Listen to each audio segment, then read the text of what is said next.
పాపం పంట పంటే నువ్వు ఎన్ని కథలు పడ్డా దాగదు అనేది పెద్దల మాట.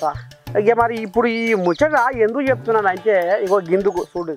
కంటికి రెప్పలు పోయినాక కాడక పూలు ఉంటే ఏం సకదనం అన్యారంగా మేడిగడ్డ ఉసురు పుచ్చుకున్నారని కాంగ్రెస్ వాళ్ళు మేడిగడ్డకు పోయి అసెంబ్లీలో కళ్ళకు గట్టినట్టుగా దండోర మోగిస్తే లేదు లేదు కాంగ్రెస్ వాళ్ళు మా మీద లేనిపోని నిందలు మోపుతుర్రు, ఇవాళ మేము మేడిగడ్డకు పోయి ఆ సక్కదనాల అందాలను చూపిస్తామని బీఆర్ఎస్ ఎమ్మెల్యేలు పైలం కడితే ఇక జనగా కాడికి పోగానే నీ దండం పెట్టి టైరు తుస్సు అని అనుమాములు లెక్క హడళ్ళు అన్నదట నువ్వురా.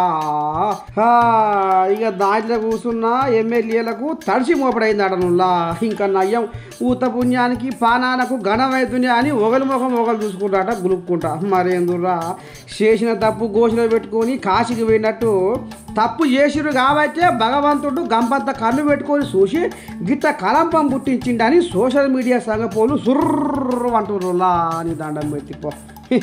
ఏందో ఏమో ఈ గాశాలు చల్లగా ఉండాలి. కండు పోయిన తర్వాత సూర్య నమస్కారాలు అన్నట్టుంది ఈ బీఆర్ఎస్ వల్ల బాగోతామని ఇక ఈ నోట ఆ నోట గుసగుస పెట్టుకుంటున్నాడు అన్నుల్లా.